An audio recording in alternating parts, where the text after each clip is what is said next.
Well, the last of the parts came in for the Volkswagen motor. Hopefully the last, though you never know. You know, something always turns up. But I was waiting on the main bearings and the rod bearings. And it's good to see they're all German, you know, just to be correct. But these are a tricky bearing. You know, they slide on the two ends, and then there's a split one in the middle. There's actually two that slide on this end. But there's a lot of dimensions involved in these. Because, okay, in the first place, the crankshaft has been reground. So the bearing has to be thicker to compensate for that. Then the case has been a line bored, so the bearing has to be bigger on the outside to compensate for that. And then there is also a matter of the thickness, because some of them, they sometimes will thrust cut the case. You know, if you get too much end play on your crankshaft, you actually need a thicker bearing. So this was a whole lot of measuring, but I believe I got the right bearings.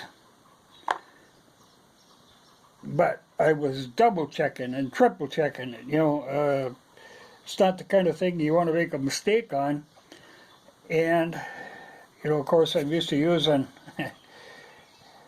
inch measurements, and these are all in metric, though it gets confusing because sometimes the listings for them will be in standard dimensions, you know, so it can get a little confusing. It reminds me of that, I think it was, maybe it was to Mars, they had sent some probe, and it just, boom, buried into the ground. Well, then they figured out, oh yeah, one of the engineering groups was thinking in standard terms, and one was thinking in metric terms, and ended up plowing that thing right into the ground.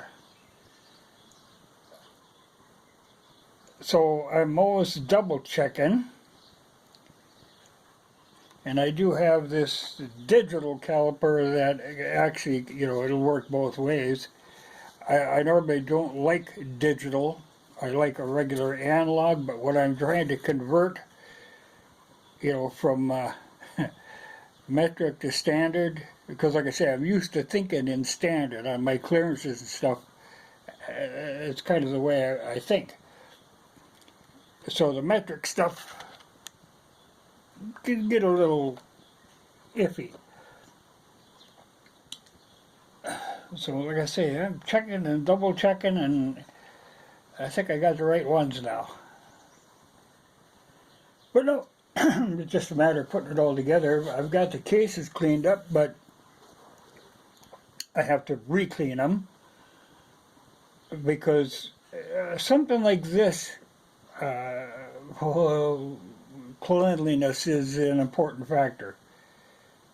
And I pressure washed them cases and I gunked them and stuff, but now I'm gonna wash them in my parts washer. So I have to bring my generator over here, because I do have lights in this garage, but I have to run them off the generator. But I need the generator to run my air compressor in here, because I'm going to have to be blowing stuff out. And my parts washer, I also have to run off the generator. So I'll have to drag that over here and go at this someday. But that way I can run the lights and I can see, you know, because boy, you gotta be able to see. Actually, in assembling something like this, I would actually sooner bring it outside in direct sunlight, so I can see what I'm doing. You know, I could assemble a crankshaft and even the crankcases that way, or right by the door, you know, and I can get them. But there's nothing like natural light, you know, for working on this stuff. But the crank looks really good.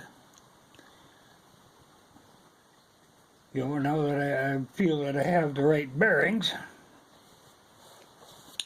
because my theory on this is, you know, it's interesting to do it once. You know, I did it years and years ago, and I can do it again, but I really don't have the desire to have to do it again, to redo it.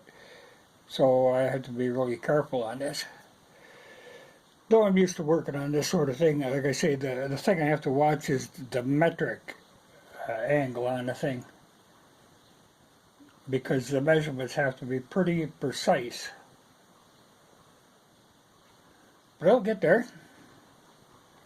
But it's like 100 degrees again today, so it ain't the day to work on it. Otherwise, normally in the garage it stays pretty cool because I'm back in the trees, which kills my light, but it usually stays cooler. But today she's just hot and muggy everywhere. So, not a day. You want to be thinking very clearly, like when I was doing all the measuring on these bearings. You know, you got to be alert when you're doing that, or you will regret it, you know, because you know, the bearings aren't that expensive. I think it was about 20 bucks for the rod bearings. You know, they're cheap, and oddly enough, you know, in doing the measuring and stuff, they're actually the same as some Chevy rod bearings. So, yeah, you end up with an inch equivalent, you know. But the mains, they're a thing unto themselves. But like I say, the ones I got, I was kind of lucky to find, in that, you know, you end up with this odd combination of oversize and undersize, and you know, because of the line bore and the crankshaft regrind.